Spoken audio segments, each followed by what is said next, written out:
hal lahiriah, jika ada orang lain yang menyangka dapat menaruh percaya pada hal-hal lahiriah, aku lebih lagi. Pertama, disunat pada hari ke-8, dari bangsa Israel, dari suku Benyamin, orang Ibrani asli, tentang pendirian terhadap hukum Taurat, aku orang Farisi. Ya, tentang kegiatan aku penganiaya jemaat, tentang kebenaran dalam menaati hukum Taurat aku tidak bercacat. Dari sini teman-teman, kita bisa melihat bagaimana Paulus kehidupannya. Ya. Jelas, sekali lagi saya katakan jelas gitu ya. Di sini dikatakan dia disunat pada hari ke-8. Saya mau tanya balik nih, nabimu disunat enggak? Mana buktinya? Mana buktinya? Mana catatan yang menunjukkan, yang membuktikan bahwa nabimu itu, bagindamu itu disunat? Jangan bilang saya sudah disunat dari dalam lahir. Itu cacat namanya. Nggak normal. Itu karangan. Ya. Tetapi di sini Paulus jelas dia disunat pada hari ke-8. Saya justru mau mengatakan yang nggak jelas itulah yang palsu. Jadi ketika Anda menuduh Paulus itu palsu gitu ya, saya mau katakan justru nabimu yang palsu. Karena nggak jelas. Lalu berikutnya, dia dari bangsa Israel. Ya, dari suku Benyamin, orang Ibrani asli. Jelas ini, dia orang Israel. Ya. Dan dalam hal ini, kalau Anda berkata dia nabi palsu, justru dia memenuhi syarat sebagai nabi sebenarnya. Kenapa? Karena nabi Tuhan hanya dari bangsa Israel. Tuhan tidak mempercayakan firman-Nya kepada bangsa di luar Israel. Tidak, hanya kepada bangsa Israel. Dan itu kelebihan orang Yahudi. Ya, kepada mereka dipercayakan firman Tuhan. Ya. Jadi, karunia kenabian tidak diberikan kepada bangsa lain, termasuk bangsa Arab. Ya. Kalau nggak percaya, baca kitab sucimu sendiri. Ya. Itu hanya diberikan karunia kenabian itu untuk keturunan Abraham, Ishak dan Yakub. Tidak diberikan kepada yang lain. Gitu ya. Jadi dalam hal ini sebenarnya secara syarat ya sebagai nabi Paulus itu ya bisa memenuhi sebagai nabi, tetapi saya mau katakan dia tidak pernah mengaku dirinya sebagai nabi, gitu ya. Nah berikutnya ya dikatakan begini tentang pendirian terhadap hukum Taurat, dia adalah orang Farisi, dia memahami betul hukum Taurat itu, ya dia adalah murid dari guru ya dari Rabi Gamaliel ya, seorang yang sangat terkenal pada waktu itu sebagai pengajar Taurat. Ya. Jadi dia di bawah bimbingan ya Rabi Gamaliel itu ya. Paulus ini betul-betul memahami hukum Taurat, bukan seperti orang lain ya. Oh membaca aja dia nggak bisa, bagaimana dia bisa tahu hukum Taurat gitu ya. Nah, teman-teman betul, sebelum pertobatan Paulus memang dia adalah seorang penganiaya jemaat. Betul teman-teman. Ya. Sekali lagi, sebelum pertobatannya, sebelum perjumpaannya yang secara pribadi dengan Kristus. Tetapi ketika engkau menarasikan bahwa ya semua orang, sekali lagi semua orang yang mengikuti ya, semua orang yang mengikuti Yesus pada waktu itu sudah dihabisi sama Paulus, saya mau katakan juga itu adalah fitnah. Dan berdasarkan kitab sucimu, fitnah lebih kejam dari membunuh. Jadi saya mau katakan kalian itu sebenarnya pembunuh. Kenapa? Kalian tukang fitnah, pemfitnah Paulus dengan menuduh Paulus bahwa dia sudah menghabisi ya. Kenapa saya katakan itu Anda adalah pembunuh? Karena itu fitnah, itu nggak benar. Kenapa? Ya, Paulus tidak pernah bunuh Paulus tidak pernah membunuh Petrus, Matius, Lukas, Yohanes ya. Itu murid Yesus ya. Ketika penganiayaan kepada Stefanus ya, memang di situ ya ada Paulus, betul itu. Tetapi tidak semua. Ya, tidak semua. Jadi narasi-narasi menyesatkan ini ya harus dibuang dari bangsa kita. Kenapa? Karena bangsa kita kemudian dibangun atas dasar dusta dan kebohongan, teman-teman. Ya, dan Anda menjadi penyebar dusta dan kebohongan itu ya, yang membuat bangsa ini makin terpuruk ya, membuat bangsa ini kehilangan jati diri dan harga diri. Kenapa? Karena tindakan Anda yang terus membangun asumsi ya dengan kebohongan dan dusta. Ya, jadi jelas di sini ya teman-teman ya. Nah, di sini teman-teman kita lihat bahwa Saulus memang dulu penganiaya jemaat Tuhan. Kita lihat teman-teman. Di dalam Kisah pasal 8 ya, penganiayaan terhadap jemaat di Yerusalem. Saulus juga setuju bahwa Stefanus mati dibunuh. Pada waktu itu mulailah penganiayaan yang hebat terhadap jemaat di Yerusalem. Mereka semua kecuali rasul-rasul, teman-teman ya, yaitu ke-11 murid ditambah Matias ya, itu tersebar ya ke seluruh daerah Yudea dan Samaria. Artinya mereka tidak dianiaya atau belum dianiaya pada waktu itu, atau belum dibunbun pada waktu itu teman-teman ya. Orang-orang saling menguburkan mayat Stefanus serta meratapinya dengan sangat. Ayat 3, tetapi Saulus berusaha membinasakan jemaat itu dan ia memasuki rumah demi rumah dan menyeret laki-laki dan perempuan keluar dan menyerahkan mereka untuk dimasukkan ke dalam penjara. Nah, sebelum lebih lanjut teman-teman, saya mau menjelaskan kok ada dua nama di sini. Yang kita bahas adalah Paulus, tetapi di dalam teks yang kita tunjukkan adalah Saulus. Begini teman-teman. Ada orang mengatakan bahwa nama Saulus ini adalah nama sebelum pertobatannya. Ya, nama Saulus ini adalah nama sebelum pertobatannya. Setelah bertobat lalu namanya Paulus ya. Mungkin ada alasan demikian teman-teman. Tetapi begini teman-teman, alasan yang lebih tepatnya ya, Saulus ini punya dua kewarganegaraan. Sekali lagi, Paulus ini punya punya dua kewarganegaraan teman-teman ya, dari sisi ayah dan dari sisi ibu ya. Sekali lagi, dari sisi ayah dan dari sisi ibu, karena dia adalah dari ayahnya adalah orang Ibrani teman-teman. Walau tidak disebutkan nama ayah dan ibunya, bukan berarti dia ini tidak punya ayah dan ibu gitu ya. Bukan itu. Kenapa? Karena itu tidak terlalu penting, bukan itu signifikansinya teman-teman ya. Ya, tetapi lebih mengedepankan ya bagaimana ya jalan hidup yang dilalui oleh Rasul Paulus ini sampai kemudian dia bertemu dengan Kristus ya. Nah, di sini teman-teman kita melihat bahwa ada perbedaan nama.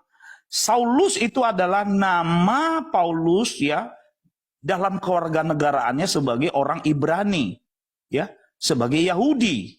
Gitu ya. Sedangkan Paulus itu nama dalam kewarganegaraannya sebagai warga negara Romawi, teman-teman. Ya, di situ perbedaannya. Ya, Saulus itu nama Yahudi, nama keyahudiannya, lalu Paulus itu adalah nama nama kewarganegaraannya sebagai warga Roma, ya. Romawi gitu. Nah, kenapa berubah nama itu, teman-teman? Karena ya supaya ia dapat diterima di bangsa-bangsa bukan Yahudi ya, karena kemudian pelayanan Paulus itu adalah di luar Yerusalem. Makanya kemudian dia memakai nama Paulus ya. Nama Paulus bukan artinya dia menyamar atau menutupi asal usul ataupun jati diri sebelumnya, tidak ya, atau mengelabui seperti yang seringkali dituduhkan oleh RT6 ya, untuk mengelabui orang ya sehingga ia dapat diterima, bukan ya, tetapi supaya ia dapat diterima karena memang kewarganegaraannya adalah Romawi, makanya dia pakai nama Paulus ketika ia keluar dari Yerusalem.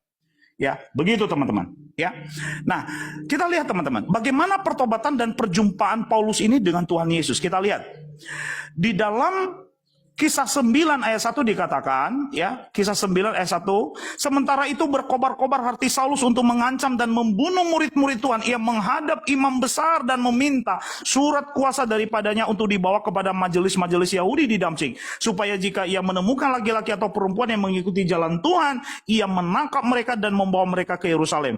Nah, dalam perjalanannya ke Damsyik, ketika ia sudah dekat kota itu, tiba-tiba cahaya memancar dari langit mengelilingi dia. Ia rebah ke tanah dan kedengaran olehnya suatu suara yang berkata kepadanya, Saulus, Saulus, mengapa engkau menganiaya aku? Jawab Saulus, siapakah engkau Tuhan? Katanya, akulah Yesus yang kau aniaya itu. Nah, teman-teman, bahwa yang bertemu dengan Paulus atau Saulus ya dalam perjalanan ke Damsyik itu, teman-teman, jelas adalah Yesus Kristus. Ya. Mungkin Anda berkata, kapan Paulus menganiaya Yesus? Ya, kapan Paulus menganiaya Yesus? Sehingga kemudian Yesus berkata, kalau benar ini adalah Yesus, ya, Yesus berkata, akulah Yesus yang kau aniaya itu. Emang Paulus pernah menganiaya Yesus? Nah, teman-teman, jawabannya adalah di Matius pasal 25. Ya. Bahwa apa yang engkau lakukan, kata Yesus, kepada saudaraku yang paling hina ini, engkau telah melakukannya kepadaku. Ya. Di dalam Matius pasal 25 kita melihat ya bahwa ketika penghakiman nanti ya orang-orang yang melakukan kepada orang lain ya, maka sesungguhnya hal itu telah mereka perbuat kepada Yesus. Ya. Silakan nanti Anda baca Saudara ya tentang penghakiman terakhir ya di dalam Matius pasal 25 ya. Jadi ketika Yesus berkata, akulah Yesus yang kau aniaya, karena umat Tuhan, jemaat gerejanya yang dianiaya oleh Paulus adalah bagian dari dirinya. Yesus adalah kepala gereja. Dan gereja adalah tubuhnya. Sekali lagi, Yesus adalah kepala gereja. Yesus adalah kepala jemaat. Dan pengikut-pengikutnya adalah tubuhnya. Ya. Jadi ketika tubuhnya itu dianiaya, masa kepalanya tidak rasakan? Gitu loh teman-teman. Jadi jelas di sini bahwa yang bertemu dengan Paulus di padang gurun itu, bukan seperti yang Anda tuduh. Ya, ini nabi palsu, bukan. Tapi benar adalah Yesus. Apa buktinya? Kita lihat. Ayat 6. Tetapi bangunlah dan pergi ke dalam kota, di sana akan kukatakan kepadamu apa yang harus kau perbuat. Maka termangu-mangulah teman-temannya seperjalanan karena mereka memang mendengar suara itu, tetapi tidak melihat seorang pun juga. Saulus bangun dan berdiri lalu membuka matanya, tetapi ia tidak dapat melihat apa-apa. Mereka harus menuntun dia masuk ke Damsyik. Nah, ayat 9 teman-teman ya. Ya, kita lihat bahwa kemudian teman-teman ya, pertobatan Rasul Paulus ini terkonfirmasi dengan pengutusan Ananias. Ya, kita lihat teman-teman. Di ayat ke-10 di Damsyik, ya masih di pasal 9 dari Kisah Para Rasul, di Damsyik ada seorang murid Tuhan bernama Ananias. Firman Tuhan kepadanya dalam suatu penglihatan. Ananias jawabnya, inilah aku Tuhan. Firman Tuhan, mari pergilah ke jalan yang bernama Jalan Lurus dan carilah di rumah Yudas seorang dari Tarsus yang bernama Saulus. Ia sekarang berdoa. Jadi hal ini terkonfirmasi dengan pengutusan Ananias ini. Siapa yang mengutusnya teman-teman? Yang mengutus dia adalah firman Tuhan. Sekali lagi, yang mengutus dia adalah firman Tuhan. Firman Tuhan kepadanya, datang kepadanya dalam penglihatan. Kita tahu bersama, baik di dalam perjanjian lama, ya, bahwa teofani dari firman Tuhan itu, ya, yang datang, lalu kemudian Injil Yohanes mengatakan bahwa firman itu bersama-sama dengan Allah dan firman itu adalah Allah. Firman itu telah menjadi manusia dan diam di antara kita. Dan firman itu tidak lain tidak bukan adalah Yesus Kristus, ya, yang keluar dan datang dari Bapa, ya. Jadi yang datang kepada Ananias bukan hanya kepada Paulus, tetapi adalah firman Tuhan, ya. Firman Tuhan, yaitu Yesus, Sang Logos itu, teman-teman, ya. Nah, kita lihat jawaban dari Ananias. Ayat 13, jawab Ananias, Tuhan, dari banyak orang telah kudengar tentang orang itu, betapa banyaknya kejahatan yang dilakukannya terhadap orang-orang kudus-Mu di Yerusalem. Dan ia datang kemari dengan kuasa penuh dari imam-imam kepala dan untuk menangkap semua orang yang memanggil nama-Mu. Ya, kita lihat teman-teman, bahwa kemudian Ananias ini diutus untuk mendoakan dan menyembuhkan Saulus, teman-teman. Kita lihat ya, ayat yang ke-17 dan 18. Lalu pergilah Ananias ke situ dan masuk ke rumah itu, ia menumpangkan tangannya ke atas Saulus. Katanya, Saulus saudaraku, Tuhan Yesus yang telah menampakkan diri kepadamu di jalan yang engkau lalui telah menyuruh aku kepadamu supaya engkau dapat melihat lagi dan penuh dengan Roh Kudus. Jadi di sini teman-teman terkonfirmasi bahwa yang bertemu dengan Paulus, yang pada waktu itu Saulus disebutkan, ya, dalam perjalanan ke Damsyik itu adalah Yesus sendiri. Bukan seperti yang dinarasikan oleh RT6, oh itu iblis, bukan Yesus. Ya. Tetapi itu adalah benar Yesus. Kenapa? Karena kemudian hal itu ya dinyatakan kepada Ananias, ya. Dan Ananias ini kemudian datang untuk mendoakan Paulus, menumpangkan tangan atasnya supaya kemudian ia bisa melihat kembali. Ya, jadi di sini apa yang dikatakan oleh Ananias, Saulus saudaraku, Tuhan Yesus yang telah menampakkan diri kepadamu di jalan yang engkau lalui telah menyuruh aku kepadamu. Padahal kalau kita lihat kisahnya teman-teman, ya Paulus belum bercerita kepada Ananias. Ya, Paulus belum bercerita, dia tidak bercerita kepada Ananias, ya.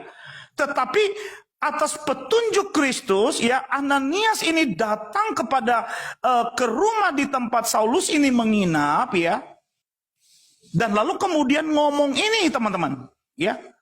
Ketika ia masuk ke dalam rumah itu, ya, sepotong kata pun belum ada dikatakan oleh Paulus. Tetapi di sini kalau kita lihat Ananias sudah berkata, Saulus saudaraku, Tuhan Yesus telah menampakkan diri kepadamu. Sekali lagi, bahwa yang menampakkan diri kepada Saulus dalam perjalanan itu jelas adalah Tuhan Yesus. Ya, bukan seperti yang dituduhkan selama ini. Ayat 18, dan seketika itu juga seolah-olah selaput gugur dari matanya, sehingga ia dapat melihat lagi, ia bangun lalu dibaptis. Jadi Paulus ini betul seperti yang dikatakan oleh Bu Putri tadi, dia dibaptis oleh Ananias yang diutus Kristus untuk menumpangkan tangan dan mendoakan dia, teman-teman. Ya. Nah, jadi legitimasi kerasulan Rasul Paulus jelas. Yesus yang memanggil dia. Ya, Yesus yang memanggil dia. Dari mana kita tahu, teman-teman? Kita lihat. Tuhan Yesus memilih dia untuk menjadi alatnya. Kita lihat ya. Di dalam Kisah 9 ayat 15, ketika tadi datang firman Tuhan, Sang Logos itu kepada Ananias. Berbicara begini, tetapi firman Tuhan kepadanya, yaitu kepada Ananias, pergilah, sebab orang ini adalah alat pilihan bagiku untuk memberitakan namaku kepada bangsa-bangsa lain, serta raja-raja dan orang-orang Israel. Aku sendiri akan menunjukkan kepadanya betapa banyak penderitaan yang harus ia tanggung oleh karena namaku. Jadi legitimasi pengangkatan Rasul Paulus sebagai Rasul Kristus, sekalipun dia bukan termasuk 12 orang murid yang sekian tahun bersama-sama dengan Yesus, tetapi di sini kita bisa melihat bahwa penetapan Paulus ya secara istimewa sebagai Rasul Kristus. Saya sebutkan, saya katakan secara istimewa, teman-teman. Ya. Dia menjadi rasul yang dipilih secara istimewa, yang ditetapkan untuk memberitakan nama Kristus kepada bangsa lain. Itu makanya kemudian teman-teman, Saulus ini pergi ke bangsa-bangsa dan dia dipanggil Paulus, teman-teman. Ya, jadi di sini jelas bahwa yang mengangkat dia sebagai utusan, yang mengangkat dia sebagai rasul adalah Yesus sendiri, teman-teman. Ya, kita lihat Galatia 2 ayat 7 dan 8. Kita lihat ya, Galatia 7 dan 8. Tetapi sebaliknya, setelah mereka melihat bahwa kepadaku telah dipercayakan pemberitaan Injil untuk orang-orang tak bersunan, sama seperti kepada Petrus untuk orang-orang bersunan, karena ia yang telah memberikan kekuatan kepada Petrus untuk menjadi rasul bagi orang-orang bersunan, ia juga telah memberikan kekuatan kepadaku untuk orang-orang yang tidak bersunan. Jadi sama seperti kepada Petrus ya, diberikan kekuatan untuk menjadi rasul bagi orang-orang yang bersunat, yaitu bangsa Yahudi. Ya. Nah, demikian juga Yesus yang sama yang memberikan kekuatan itu kepada Paulus untuk menjadi rasul bagi orang-orang tidak bersunat, yaitu bangsa-bangsa di luar Yahudi. Jadi di sini jelas, legitimasinya jelas. Ya, jadi kalau Anda menuduh itu harus ada bukti, teman-teman. Ya, karena menuduh tanpa bukti itu fitnah. Dan fitnah itu menurut kitab sucimu lebih kejam dari pembunuhan, lebih sadis dari pembunuhan. Berarti kalau Anda menuduh tanpa bukti, Kamu seorang pembunuh, dan sebagai pembunuh kamu layak masuk neraka. Kamu layak masuk neraka. Ya, karena itu bertobat. Ya, bertobat. Bertobat sebelum kamu mati. Jangan sampai seperti yang itu, ya, yang kemarin, ya. Yang kemarin, ya, sampai matinya nggak bertobat. Dia membawa dosa kekal dalam kehidupannya, dipastikan masuk neraka. Ya. Jadi teman-teman, jelas di sini bahwa Paulus menyatakan itu, terkonfirmasi, ya. Kita lihat. Kerasulan Paulus ini ditandai dengan perjumpaannya dengan Tuhan Yesus, teman-teman. Kita lihat ya. Dikatakan begini, masih di Kisah 9 ayat 17. Lalu pergilah Ananias ke situ dan masuk ke rumah itu, lalu menumpangkan tangannya ke Saulus, katanya, Saulus saudaraku, Tuhan Yesus yang telah menampakkan diri kepadamu di jalan yang engkau lalui, telah menyuruh aku kepadamu, supaya engkau dapat melihat lagi dan penuh dengan Roh Kudus. Jadi, Kristus yang sama yang telah menampakkan diri kepada Paulus, itu juga yang telah mengutus Ananias. Tadi kita udah bahas ya. Untuk apa? Untuk memberitahukan Saulus ya apa yang harus dilakukannya kemudian. Ya. Kita lihat teman-teman, di ayat yang ke-26, ya, Kisah 9 ayat 26 sampai ayat yang ke-27. Setibanya di Yerusalem, Saulus mencoba menggabungkan diri kepada murid-murid, tetapi semuanya takut kepadanya karena mereka tidak dapat percaya bahwa ia juga seorang murid. Tetapi Barnabas, perhatikan teman-teman. Ya. Terkonfirmasi dengan pernyataan dari Barnabas, ya, perhatikan. Tetapi Barnabas menerima dia dan membawanya kepada rasul-rasul dan menceritakan kepada mereka bagaimana Saulus melihat Tuhan di tengah jalan dan bahwa Tuhan berbicara dengan dia dan bagaimana keberaniannya mengajar di Damsyik dalam nama Yesus. Jadi terkonfirmasi dengan Barnabas. Ya, ini Barnabas bukan penulis Injil Barnabas, Injil palsu itu ya teman-teman, yang menubuatkan kedatangan si itu ya teman-teman, karena dipastikan Injil itu palsu, bukan ditulis oleh Barnabas ini teman-teman, karena Injil Barnabas itu ditulis di abad yang ke-16, sedangkan Barnabas ini ya sudah martir di abad pertama teman-teman ya. Jadi jelas bukan Barnabas ini. Kenapa? Oh iyalah, bukti-buktinya sangat banyak bahwa itu adalah Injil palsu. Tapi yang aku heran nih teman-teman, ya RT 6 ini suka sekali yang palsu. Senang banget dengan yang palsu, ya kan? Ya kan? Apa ini yang disebut dengan kebotolan ya teman-teman ya? Karena begitu senang banget dengan yang palsu ya. Suka dengan yang palsu ya. Nah, teman-teman semuanya, Barnabas ini mengkonfirmasi bahwa yang bertemu dengan Paulus adalah Yesus. Kita lihat teman-teman, bukan hanya Ananias, tapi juga Barnabas. Ya, Barnabas yang bercerita kepada rasul-rasul, yaitu kepada Petrus, kepada Matius, kepada Yohanes, kepada Andreas, kepada Bartolomeus, kepada Filipus, dan yang lain. Bahwa yang bertemu dengan Saulus itu, atau yang dilihat oleh Saulus itu adalah Tuhan sendiri, yaitu Tuhan Yesus. Bukan yang lain seperti yang Anda tuduhkan. Ya, itu makanya banyak belajar teman-teman ya, supaya jangan kita dibohongi oleh para pendusta. Kita lihat Galatia 1 ayat 11. Bagaimana Paulus menjadi rasul. Kita lihat ya. Sebab aku menegaskan kepadamu saudara-saudaraku bahwa Injil yang kuberitakan itu bukanlah Injil manusia. Karena aku bukan menerimanya dari manusia. Dan bukan manusia yang mengajarkannya kepadaku. Tetapi aku menerimanya oleh apa teman-teman? Penyataan, bukan pernyataan ya.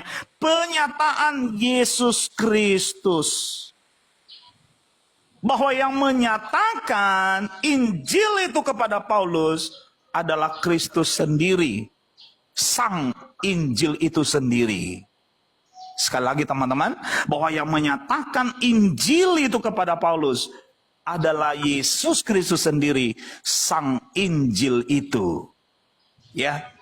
Jadi di sini kita bisa terang jelas melihat bahwa sekali lagi teman-teman, bahwa Yesuslah yang mengangkat dia sebagai rasul. Ya, Kerasulan Paulus dapat dibuktikan dengan tanda-tanda dan mujizat kuasa-kuasa ya. Nah teman-teman semuanya, kalau kita melihat bahwa di dalam banyak catatan kita bisa melihat bagaimana Paulus itu melakukan mujizat, gitu ya. Nabi palsu dipastikan nggak bisa bikin mujizat, tapi rasul yang benar, yang datang dari Kristus bisa melakukan mujizat. Itu tanda yang sangat valid bagi kita teman-teman. Nah pertanyaannya begini, bagaimana Pak kalau nabi-nabi palsu yang dikatakan oleh Alkitab itu bisa melakukan juga mujizat nanti? Itu nanti di akhir zaman. Itu nanti pada hari sebelum kedatangan Yesus yang kedua. Di situ mereka ya, perhatikan teman-teman, bahwa iblis itu memberikan kekuatan, kekuasaan dan takhta kepada si nabi palsu itu dan si antikristus itu. Ya, itu teman-teman. Ya, Ya, saya tambahkan iblis itu yang memberikan kekuatan kepada mereka sehingga bisa mereka melakukan mujizat. Tapi sebelum itu nggak boleh, nggak bisa. Itu ya teman-teman. Jadi kita bisa membedakan bahwa itu mujizat palsu. Sekali lagi, pada waktu antikristus menyatakan diri. Pertanyaannya, apakah si antikristus sudah menyatakan diri? Belum. Sampai hari ini belum. Ya. Jadi belum ada nabi palsu yang melakukan mujizat. Itu belum ada sampai hari ini. Karena mujizat palsu yang dilakukan oleh para nabi palsu itu nanti baru akan terjadi ketika ya si antikristus itu menyatakan diri di bait Allah. Ya, bahwa dia adalah Allah. Ya, di situ baru akan dinyatakan mujizat itu, teman-teman. Jadi mujizat yang dilakukan oleh Paulus jelas berasal dari Tuhan. Ya, dan ini adalah bukti bahwa ia adalah rasul Tuhan. Kita lihat. Di dalam 2 Korintus 12 ayat 12 dikatakan, segala sesuatu yang membuktikan bahwa aku adalah seorang rasul telah dilakukan di tengah-tengah kamu dengan segala kesabaran oleh tanda-tanda mujizat dan kuasa-kuasa. Teman-teman, Paulus pernah membangkitkan orang mati. Ketika Paulus digigit oleh ular berbisa, wah, dia tidak kena apa-apa, teman-teman. Ya, racun bisa dari ular itu tidak bisa membinasakan dia. Ya, beda dengan si nabi palsu yang memang sudah ditentukan harus mati minum ipu racun. Gitu teman-teman ya. Ya. Jadi di sini Rasul Paulus bukan nabi palsu. Dia rasul Tuhan yang benar ya. Ya. Kristus yang memanggil dia, teman-teman. Ya. Nah, bahwa bukti dari kerasulannya itu dilihat dari tanda-tanda dan mujizat dan kuasa-kuasa. Sekarang saya tantang Anda. Bagi Anda yang suka memfitnah Paulus ya, bagi Anda yang suka menghina Paulus dan yang benci Paulus setengah mati ya, saya tantang Anda ya, buktikan ya, mujizat apa yang dilakukan oleh nabimu itu yang membuktikan bahwa dia adalah nabi dari Tuhan yang benar. Buktikan. Silakan kamu naik. Nyatakan di sini dengan bukti-bukti data-data, ya. Silakan. Pak Injil, kalau saya kasih tambahan sedikit. Saya kasih tambahan sedikit. Kan banyak ini Islam yang framing tentang tulisan-tulisan Paulus itu nggak bisa dipercaya, ya kan? Nah, ini ada legitimasi khusus dari Paulus. Dari Petrus ya, dari Petrus. Di sini Petrus mengatakan ini di suratnya di 2 Petrus 3 ayat 15. Di sini Petrus sendiri yang mengkonfirmasi penulisan dari Paulus. Di sini dikatakan firman Tuhan, anggaplah kesabaran Tuhan kita sebagai kesempatan bagimu untuk beroleh selamat, seperti juga Paulus, saudara kita yang kekasih, telah menulis kepadamu menurut hikmat yang dikaruniakan kepadanya. Hal itu dibuatnya dalam semua suratnya, bila ia berbicara tentang perkara-perkara ini. Dalam surat-suratnya itu ada hal-hal yang sukar dipahami, sehingga orang-orang yang tidak memahaminya dan tidak teguh imannya memutarbalikkannya menjadi kebinasaan mereka sendiri, sama seperti yang juga mereka buat dengan tulisan-tulisan yang lain. Ini dikonfirmasi sendiri ya sama Rasul Petrus bahwa semua tulisan-tulisan dari Rasul Paulus itu adalah hikmat dari Tuhan.